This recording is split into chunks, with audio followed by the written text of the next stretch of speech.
রাজ্যের সরকার পরিবর্তনের পর বিভিন্ন জেলায় বিগত সরকারের আমলে সংগঠিত বলে অভিযোগ ওঠে নানান অনিয়ম ও দুর্নীতির বিষয় সামনে আসতে শুরু করেছে। সেই আবহেই উত্তর দিনাজপুর জেলার রায়গঞ্জ ব্লকের 2 নম্বর জগদীশপুর গ্রাম পঞ্চায়েতকে ঘিরে একাধিক আর্থিক অনিয়ম ও দুর্নীতির অভিযোগ তুলে প্রশাসনের দ্বারস্থ হলেন পঞ্চায়েতের বিরোধী দলনেতা সুশীল দাস। সোমবার রায়গঞ্জ ব্লক উন্নয়ন আধিকারিকের কাছে একটি বিস্তারিত অভিযোগপত্র জমা দেন তিনি। অভিযোগের তীর মূলত জগদীশপুর গ্রাম পঞ্চায়েতের প্রধান বিশ্বজিৎ বর্মনের বিরুদ্ধে।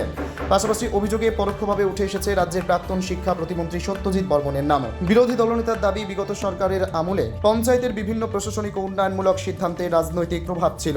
অভিযোগ অনুযায়ী 2023 সালের সেপ্টেম্বর থেকে 2026 সালের মে মাস পর্যন্ত বিভিন্ন প্রকল্পে বরাদ্দ অর্থ, টেন্ডার প্রক্রিয়া এবং কাজের বিবরণ নিয়ে স্বচ্ছতার অভাব ছিল। তথ্য জানার অধিকার আইনে আবেদন করার পরও প্রয়োজনীয় তথ্য সরবরাহ করা হয়নি বলে দাবি করেছেন অভিযোগকারীরা। এছাড়াও পঞ্চায়েত বৈঠকে বিরোধী সদস্যদের মতামত উপেক্ষা করে চাপ সৃষ্টি করে রেজুলেশন বইয়ে স্বাক্ষর করানো, পুকুর, ফেরিঘাট ও খোয়ার ইজারার অর্থের হিসাব গোপন রাখা এবং একাধিক উন্নয়ন প্রকল্পে নিম্নমানের কাজের অভিযোগও তোলা হয়েছে। বিরোধী দলনেতার অভিযোগ, সৌরবাতি স্থাপন, পানীয় জলের ট্যাঙ্ক নির্মাণ, রাস্তা নির্মাণ সহ একাধিক প্রকল্পের কাটমানির মাধ্যমে সরকারি অর্থ আত্মসাৎ করা হয়েছে। কয়েকটি ক্ষেত্রে কাজ সম্পূর্ণ না করেই সরকারি অর্থ উত্তোলনের অভিযোগও রয়েছে। পাশাপাশি পঞ্চায়েত চত্বরে থাকা পরিণত গাছ যথাযথ অনুমোদন ছাড়া কেটে বিক্রয় করার অভিযোগও করা হয়েছে। সুশীল দাস প্রশাসনের কাছে নিরপেক্ষ তদন্তের দাবি জানিয়ে দোষীদের বিরুদ্ধে কঠোর আইনি পদক্ষেপের গ্রহণের আবেদন করেছেন। অন্যদিকে বর্তমান রাজ্য সরকারের দুর্নীতির বিরুদ্ধে শূন্য সহনশীলতা নীতির উল্লেখ করে স্থানীয় বিজেপি নেতৃত্ব তদন্তের দাবি তুলেছে। তবে সমস্ত অভিযোগ অস্বীকার করেছেন জগদীশপুর গ্রাম পঞ্চায়েতের প্রধান বিশ্বজিৎ বর্মন। তার দাবি, অভিযোগগুলি সম্পূর্ণ রাজনৈতিক উদ্দেশ্য প্রণোদিত এবং ভিত্তিহীন। তিনি বলেন, প্রতি বছর পঞ্চায়েতের নিয়মিত অডিট হয়। কোনো অনিয়মের প্রমাণ থাকলে প্রশাসন তদন্ত করে প্রয়োজনীয় ব্যবস্থা নিতে পারে। আমার নাম সুশীল দাস, আমার বাড়ি 2 নম্বর জগদীশপুর অঞ্চল, রায়গঞ্জ ব্লক। অফিসে আসছি আমি এখানে আমাদের 2 নম্বর জগদীশপুর গ্রাম পঞ্চায়েতের প্রধান বিশ্বজিৎ বর্মন অঞ্চলে বিভিন্ন দুর্নীতিগ্রস্ত এবং অঞ্চলে বিভিন্ন টাকা পয়সা, বিভিন্ন ফান্ডে টাকা পয়সা নিজের আত্মসাৎ করে, তছনছ করে নিজের মানে কাজ না করে সেই টাকাগুলো স্কিম মেরে তুলে নিয়েছে। তিনি হচ্ছে মন্ত্রী সত্যজিৎ বর্মন। পঞ্চায়েত ব্যবস্থা, ওখানে পঞ্চায়েতের যে কোনো বিল, যে কোনো মানে কি নির্মাণ সহায়ক এবং এক্সিকিউটিভদের ডেকে ওর বাড়িতে পঞ্চায়েত ব্যবস্থা পরিচালনা করত। আমাদের এতদিন ধরে যে 2023 সেপ্টেম্বর থেকে পঞ্চায়েত বোর্ড গঠন হয়েছে, এখন 2026 মে, এই অবধি আমরা একটাও কাজ পাইনি। আমাদের কোনো কাজে দেয়নি, আমাদের কোনো পাত্তা দেয়নি, আমাদের কোনো বিরোধী হিসাবে মান সম্মানও দেয়নি। আছে আমাদের প্রধান মহাশয় বিশ্বজিৎ বর্মন এবং উপপ্রধান এবং যারা এর সঙ্গে জড়িত আছে বোর্ড, আমাদের 2 নম্বর জগদীশপুর অঞ্চলে কোনো কাজ না করে সেই স্কিমকে মেরে খেয়ে নিয়েছে। সেটার আমি সাইড দিচ্ছি। সেটা 15% আনটাইটেড টাকা। এনআইটি নাম্বার হচ্ছে 04/2024/2025। সেটা হচ্ছে পিসিসি রোড, কালভার্ট টু বরজান হাউস টু খারিশরিয়াবাদ খারিশরিয়াবাদ।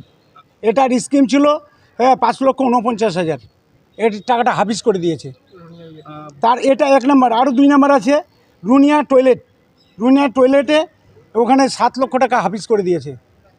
3 নম্বর হচ্ছে আরেকটা আছে paver block PCC road from Tahabul house to Abdul house at খারিশরিয়াবাদ। এটা 2,51,019 টাকা। পঞ্চায়েতের মধ্যে 3টা গাছ ছিল, সেই 3টা গাছকে এরা কেটে নিজের ইচ্ছায়, কোনো মিটিং না ডেকে, রেজলিউশন না করে, কোনো বন দপ্তরে কোনো অনুমোদন না নিয়ে 3টি গাছ এরা নিজের স্বেচ্ছায় কেটে বাড়িতে নিয়ে চলে গেছে। মন্ত্রীর বউ তো মানে আগে প্রধান ছিল, 18 থেকে 23 প্রধান ছিল। পুকুরের এর আগে অনেক কিছু পুকুর খনন না করে, পুকুরে মেস্তা পাট আছে বা পুকুরে ধান আছে, সেই পুকুর খনন না করে টাকার বিল করে নিয়েছিল। সেটার ব্যাপারে হাইকোর্ট পর্যন্ত কেস পেশ হয়েছে, অনেক কিছু হয়েছে। মন্ত্রীর প্রভাবশালী থাকার জন্য সেটা থেকে হয়তো মুক্তি পেয়েছে। সেটার জন্য আমি অভিযোগ করলাম, বিডিও মশাইকে বললাম, তার আমি সদুত্তর বিচার চাইলাম। সেটা বিডিও মশাই আমাকে সরজমিন তদন্ত করে দেখে সেটা আমাকে বললো, আশ্বাস দিল। দেখি এখন কি হয়। এর আগেও আমরা অভিযোগ করেছি, সেটা অভিযোগটা আমার কাছে আছে। আমরা 23/8/2024 অভিযোগ করেছিলাম। বিডিও, ডিপিআইডিও, ডিএম, এসডিওর কাছে আমরা বিরোধী হিসাবে কাজ পাইনি। পঞ্চায়েতে যে এরা ঘোটালা করছে সেটার জন্য আমরা অভিযোগ করেছিলাম। এবং আমরা আরটিআই পর্যন্ত করেছি। হ্যাঁ, আরটিআইটা করেছিলাম 8/7/2024 একটা 8/7/2024 আরটিআই করেছিলাম। পঞ্চায়েতের বিভিন্ন স্কিমের বিরুদ্ধে এরা যে কাজ না করে টাকা তুলে খেয়ে নিচ্ছে, সেটার ব্যাপারে আরটিআই করি, আমরা কোনো আরটিআইয়ের উত্তর পাইনি। তারপরে আরেকটা আরটিআই করেছিলাম আমরা 10/5/2024 10/5/2024 আরটিআই করেছিলাম, সেটারও কোনো আমরা সুদুত্তর পাইনি।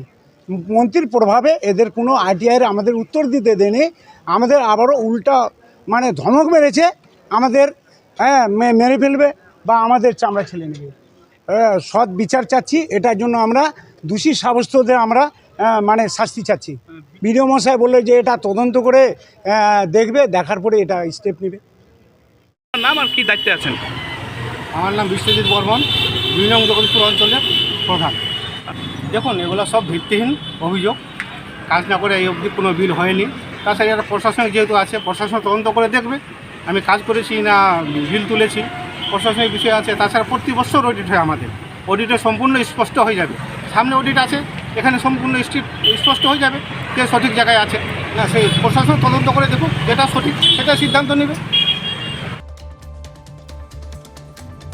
উত্তর দিনাজপুরের রায়গঞ্জ থেকে নিজস্ব প্রতিনিধি রিপোর্ট, টাইমস 14 বাংলা।